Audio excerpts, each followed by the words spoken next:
మేధావుల్లారా ఎటుపోయారు? ఓయూలో గలమెత్తిన నిరుద్యోగులు ఎన్నికల ముందు మమ్మల్ని రెచ్చగొట్టారు.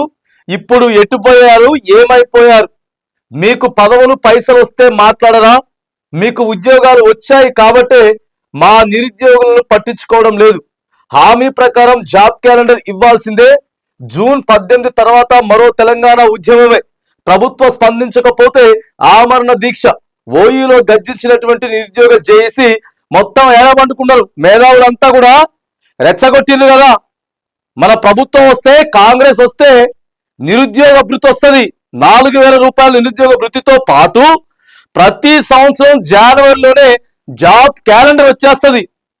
ఇక లక్షల ఉద్యోగాలు, వేల ఉద్యోగాలు అని చెప్పి యూనివర్సిటీ విద్యార్థులందరినీ కూడా రెచ్చగొట్టి రోడ్ల మీదకి తీసుకొచ్చి ఇవాళ వాళ్ళని వాడుకొని ఎక్కడికక్కడ గప్చుప్ అయిపోయారు.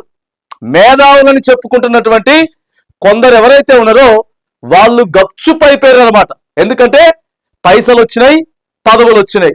జాబ్ క్యాలెండర్ వస్తే మనకేంది, లేకపోతే నిరుద్యోగ భృతి వస్తే మనకేంది, ఇప్పుడు రాజీవ్ వికాసం నిరుద్యోగులకు లోన్లు ఇస్తే ఏంది, ఇవ్వకపోతే ఏంది. జూన్ 2వ తారీఖు ప్రభుత్వం ఇస్తామని చెప్పింది కదా, నిరుద్యోగులందరికీ కూడా లోన్లు ఇస్తామని చెప్పింది. మళ్ళీ ఇవాళేమో అవకతవకలు జరిగినాయి అని చెప్తా ఉన్నారు. ఎక్కడ జరిగినాయి అవకతవకలు? మీరు ప్రశ్నించాలి కదా.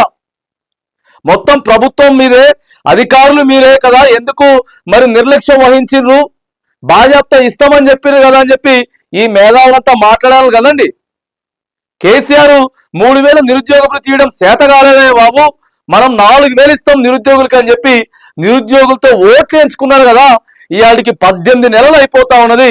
ప్రతి నెల 4,000 రూపాయలు నిరుద్యోగులకి రావాలి కదా. మరి ఇక్కడ బండుకున్నారు మీరు అంతా అడగకుండా. ఎందుకు? మీ నోటికి తాళాలు పడ్డాయనా? మీకు కుర్చీలు వచ్చినాయనా? మీకు పైసలు వచ్చినాయనా? మాట్లాడాలా మేధావులంతా. ఏడవైనరు మైకులు పెడితే ముందుకొచ్చి ఈ విషయం గురించి నేను ఇప్పుడు కాదు తర్వాత మాట్లాడతా అని దాట వేసేటటువంటి ప్రయత్నం.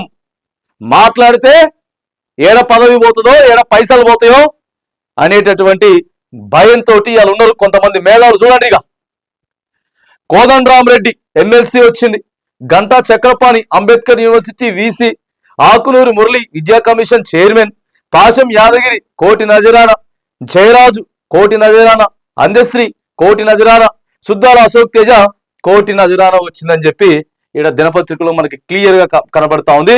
ఇక ఎవ్వరు మాట్లాడినా మాట్లాడకపోయినా మీ నోటికి తాళాలు పడ్డాయి కదా, మమ్మల్ని రెచ్చగొట్టింది కదా. రైట్, ఇక చూడండి, మేము కూడా చూపిస్తాం.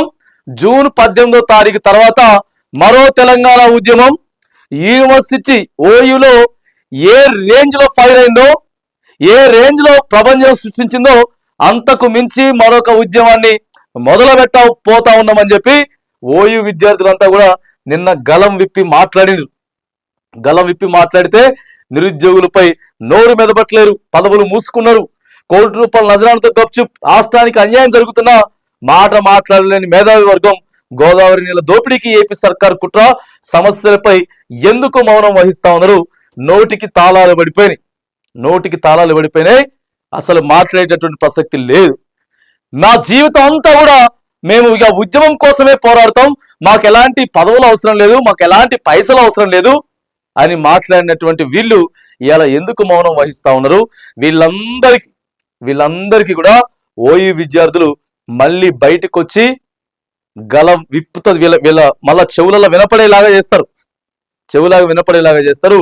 రాష్ట్రంలో ఉన్న మేధావులంతా పదవులు పైసలు అమ్ముడు పోయారంటూ నిరుద్యోగ జేఏసీ విద్యార్థులు ఆగ్రహం వ్యక్తం చేస్తున్నారు. జూన్ 2 ఉద్యోగ నోటిఫికేషన్లపై గుడ్ న్యూస్ వస్తుందని అంతా భావించినప్పటికీ ప్రభుత్వం మాత్రం పట్టించుకోలేదని చెప్పి చెప్తా ఉన్నారు. మరి ఎక్కడ తెలంగాణ ఆవిర్భావ దినోత్సవం, రైజింగ్ తెలంగాణ అని చెప్పి ఎన్ని ఉద్యోగాలు ఇచ్చిరండి ఇప్పటివరకు? గతంలో ప్రభుత్వం ఉన్నప్పుడు ఇచ్చినటువంటి కానిస్టేబుల్, అప్పుడు నర్సులు, అప్పుడు సింగరేణి ఉద్యోగాలు మొత్తం తీసుకొచ్చి ఇందులో ఖాతాలు వేసుకొని మభ్యపెట్టేటటువంటి ప్రయత్నం చేస్తా ఉంటే మేధావులు ఎందుకు గప్చుప్పుకున్నారు, ఎందుకు సైలెంట్గా ఉన్నారు? Sold out. తెలంగాణ మేధావి వర్గం మూగబోయింది. కొంతమంది మేధావులుగా చెప్పుకునే వాళ్ళ పదవులకు ఆశపడి పెదవులను మూసుకున్నారు. మరి కొంతమంది నజారాలతోటి సైలెంట్ అయిపోయినరు.